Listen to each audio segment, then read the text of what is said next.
Hi, everyone. I'm Holly Ferguson. I'm a product manager here at Mercado. Thanks for joining us and welcome to our Founders Spotlight.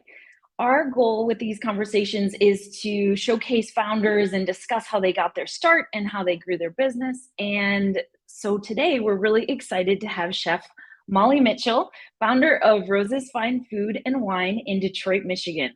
Molly has won numerous awards for her restaurant, including being selected as one of the top 50 restaurants in America by Bon Appetit, and has been featured in the New York Times, the Washington Post, and the Wall Street Journal.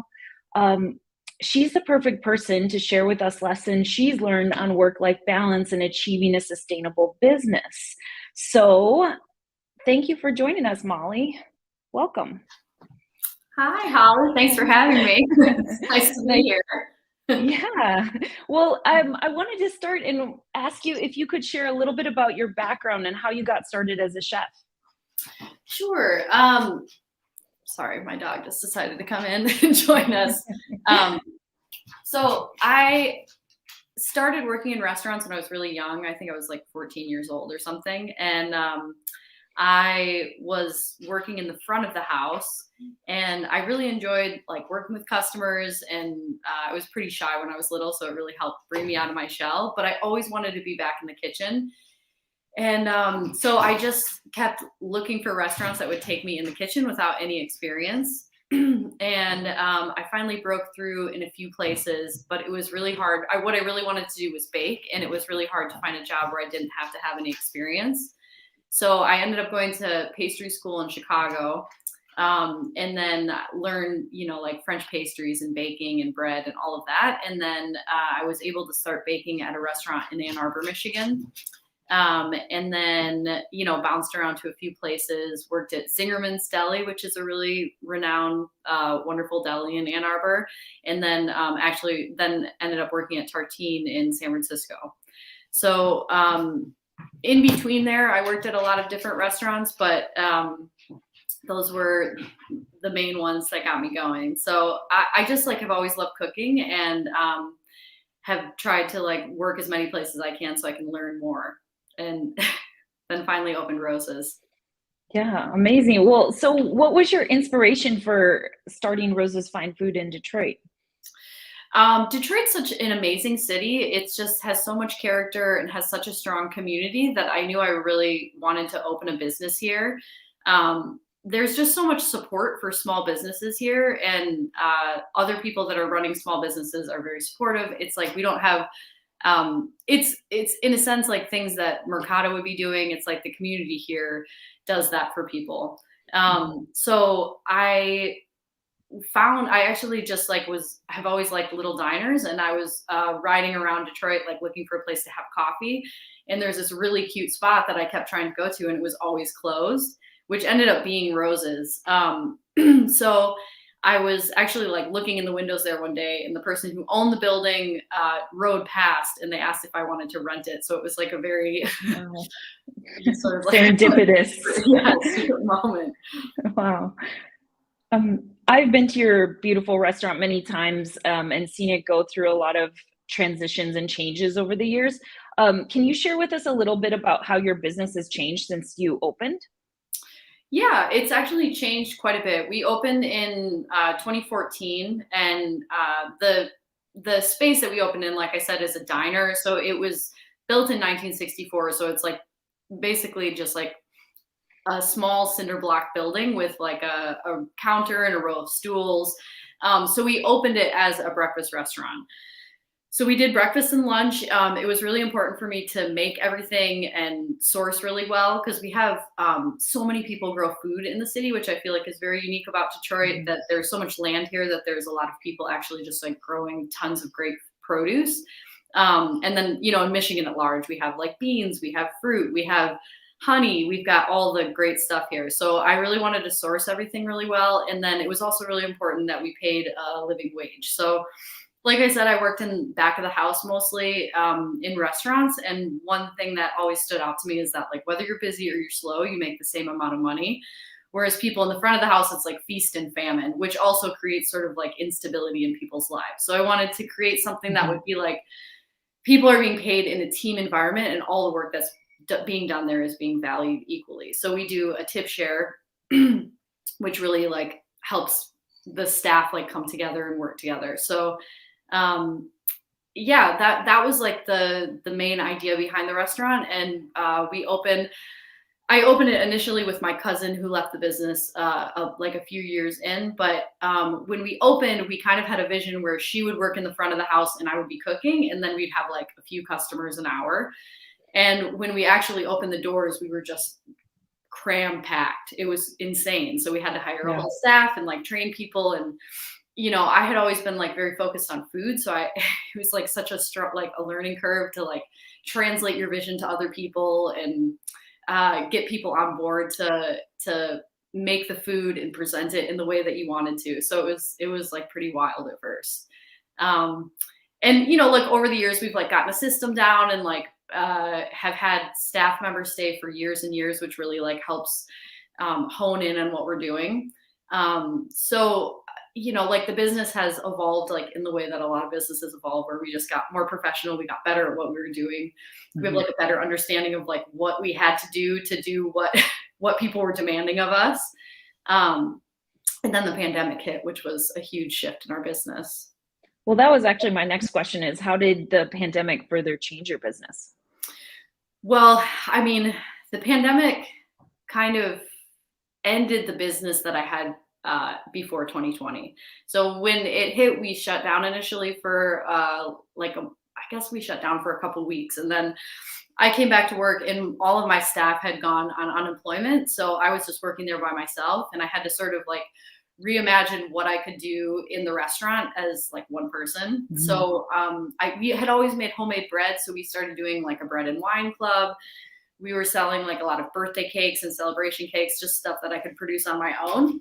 And it ended up evolving, like when I brought the staff back, that we simplified a lot of our processes and made it so, because we didn't know how long the pandemic was going to last. So we made it so people could, you know, eat with us in the restaurant, or they could easily take out what we were making. So it actually drastically changed our business in a way that we can never go back to where we were before.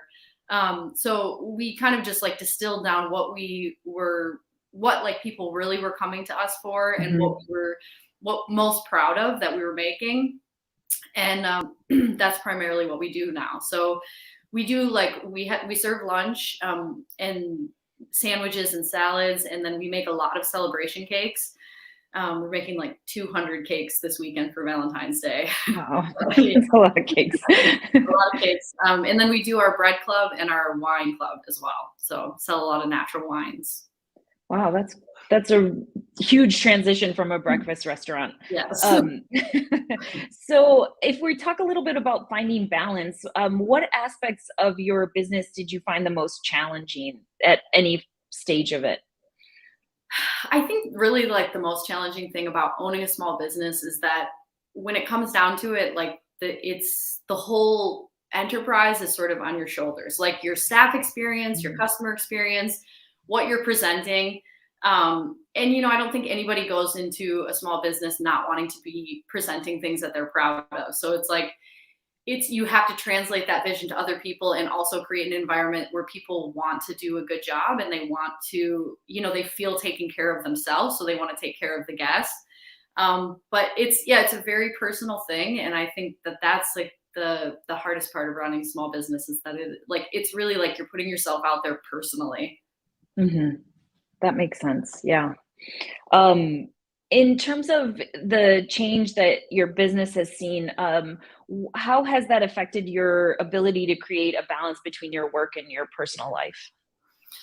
Well, pre-pandemic, I didn't have a ton of balance. I was like working a lot of hours at the restaurant, and, you know, anybody who knows anything about restaurants knows that it demands a lot of hours to do it right. And so I think rethinking, like the pandemic allowed me to like rethink a lot of the stuff that we were doing, and like the way that we were doing it, and the way that we were producing it in a way that you never would have time to do if you're just running a restaurant. And so I just was able to reimagine the business in a way that like not only I can create space for myself to be away from the business, but also that the employees like will have like a very clear idea of what they need to do. And if we do get extra busy, it's like they're not necessarily going to need me there with them. Like they can handle it because it's not such a huge job. So it just like, it felt good to be able to reevaluate what we were doing and still like produce stuff that we were really proud of and that's homemade, but in a way that also works for us. So it's like, we're not having to work 12-hour shifts to like produce really good food, that we can do it as a team. Like we also have a much smaller team. So I had to take that into account as well. But simplifying things really allowed space for me to have more personal time. And I think that's not something that I thought about going into opening a business, is like what is the simplest way I can do this, or what is the most efficient way? I was like, for me personally, I was like, what's the most romantic way I could do this? Like, can I, cook this over a wood fire? Or like, can I make my own pickles and all, which is great. And we still have elements of that. Like we make everything that we have from scratch. We make our own hot sauce, but we just make a smaller, we have a more concise menu, I guess, which allows us to breathe. So that feels good. And do you think your employees also feel that those changes in terms of their ability to balance their work life as well? Yeah, I mean, I think that's going back to like what I was saying is like the most difficult part about running a business is that it all comes back to you. So if like you're stressed or you're in a bad mood, that really affects the whole feeling of the restaurant. Like the employees feel that. And so like, if I feel like I'm able to take my rest and I come to work fresh, like I can pump people up, I can make people feel good, I can help organize things. And I think that reverberates throughout the business. And, like simplifying people's jobs also really help too. Because people, it's like only like putting on your plate what you can actually handle and do well, which is like an important thing to think about when you're creating a job for somebody else. Yeah, absolutely. And so what are the main roles that your team has right now? Well, we have 2 bakers.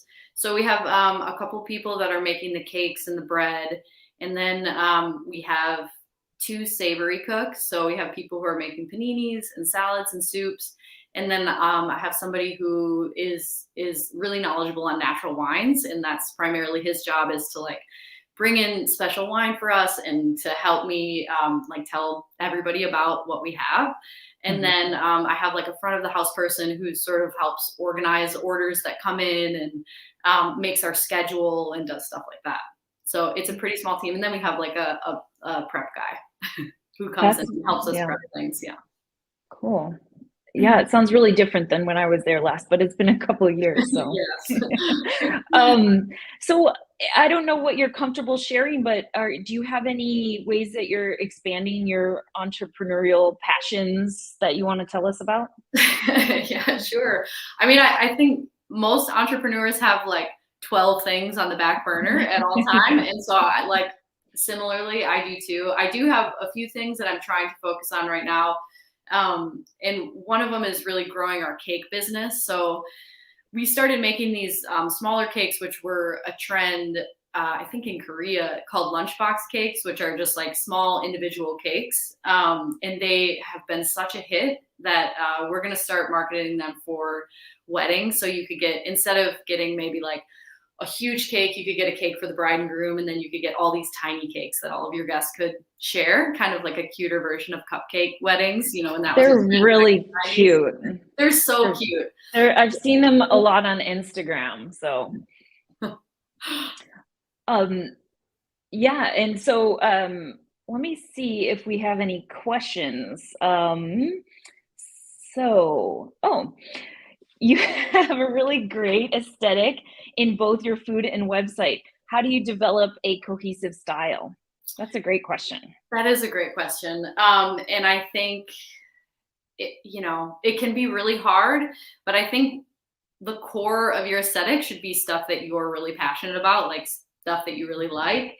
And then you have to find people who kind of share that vision, or I work with a designer where I really liked her work before I asked her to start working with me. And so it's like a very easy relationship where there's not a whole lot of translation that has to happen. where she like understands what I want. So I think Mhm. finding people who understand your aesthetic, who can like help you bring that vision to life.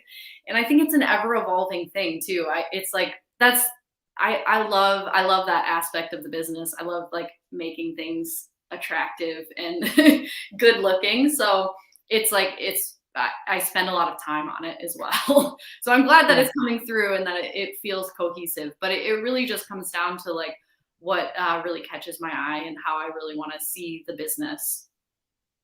Yeah. I think it definitely comes through. So good job. So what other projects do you have that you're working towards? You mentioned the wedding cakes, but or celebration cakes, but Mhm. anything else? Yeah, we make a really tasty hot sauce at Rose's. So I'm working on figuring out how to distribute that into grocery stores, which can be complicated because it's a fermented product, and there's just like a lot of paperwork to do with stuff like that. But we are kind of getting there. So we'll be able to like have that in stores available for people and to be able to ship it. That's the other thing we're working on is just figuring out like how we can ship more. Like I would like Mhm. to start shipping the lunchbox cakes as well, maybe through Goldbelly. We used to sell our punchkis through them. Um, but I think I would like to maybe try to sell these lunchbox cakes as well. So, and Yeah. like I'd like to make a cookbook. There's there's all Mm. kinds of things, but it's like also with all of these ideas and like balancing like your day job, it is you have to be careful that you don't start too many things at once. So I'm like cognizant of that as well because I do really enjoy my downtime and it makes me better at my job if I'm able to relax. So Yeah. yeah, I am working on all these things, but I'm kind of doing it at my pace, which is kind of like a post-pandemic Molly, which I Yeah. like. That sounds like a good Yeah. version of yourself. Yes. Yes. We have another question. So, how did the culture of your business change when you opened back up after you had been closed? Well, it has been a very stressful time for restaurants. I mean, for everybody really, but when we opened back up, it was a very tense time because vaccines hadn't been available to us just yet, and there wasn't mask mandates in effect currently, like when we opened back up. So it was a very tense time. Like we were having to ask people to put their masks on when they came into the shop, and we actually weren't open for dine-in at that point.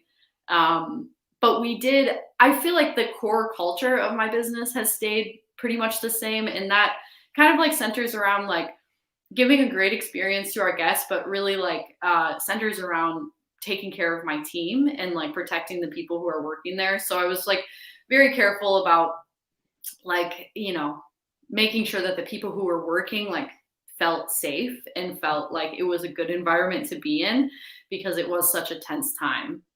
Yeah. It's interesting you keep coming back to the more you take care of yourself and the more you take care of your team, the more your business can thrive. And I think that's a really important point. Yeah, I think that's true. Well, what advice do you have to give fellow entrepreneurs who want to start a business similar to yours? I would say find your community. I mean, I think that's really important to have people to lean on because there are going to be hard times and failures, but it doesn't mean that like you should stop doing what you're doing. It just means that you should reflect and maybe like talk to other people who have been through what you're going through because there are so many people who have been through it. And Yeah. I found that like really helpful for me too, because it's like it's hard not to be so hard on yourself to be like, oh, we failed at this one thing that we were trying to do. But it's just a matter of persistence and like continuing on and continuing to try to like grow and be the best version of what you can be. That that sounds really good. There's another question. So, what's next for roses from Tom? Well, we'd like to see this pandemic end. We're really looking forward to the summer. Yeah. We're really looking forward to the summer. We actually built a huge garden over the course of the last 2 years with these like beautiful pergolas. And I'm working with a local farmer to actually grow a lot of food in our garden Mm. so we can actually make it inside, like, pick the food, cook the food inside, eat it in the garden. And then we're having a bunch of wine tastings this summer.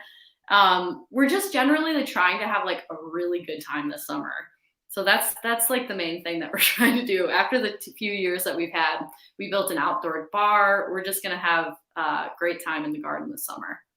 And what kind of things are you serving food-wise? Because I think you have a big smoker or something out Yeah, there, we and do. Yeah, we have a big offset smoker. So in the summer, we smoke briskets and pork butt and things like that. Mushrooms, a lot of shiitake mushrooms. We smoke peppers to make smoked hot sauce. wow. Um, and well, we serve like a lot of things in the gardens. It's like very seasonal. We serve all kinds of different salads and paninis. We're going to be serving pizzas on.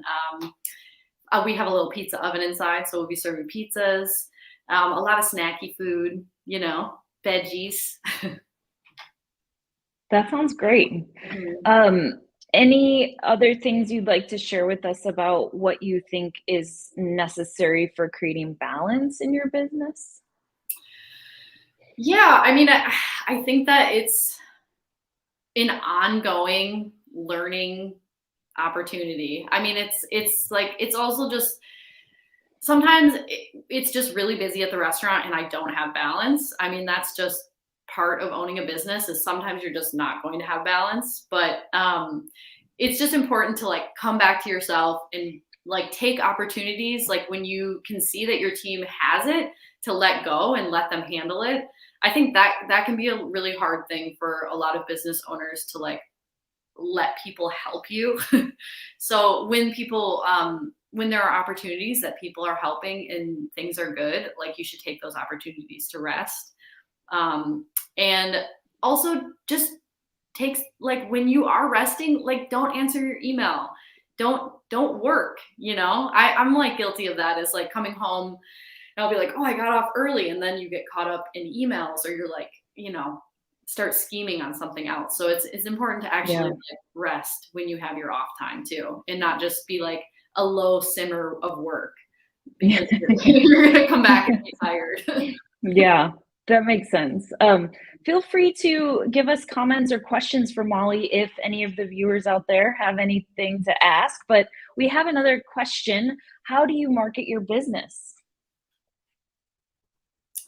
I use social media a lot to market my business. Newsletters are really important. I get a lot of direct engagement from newsletters.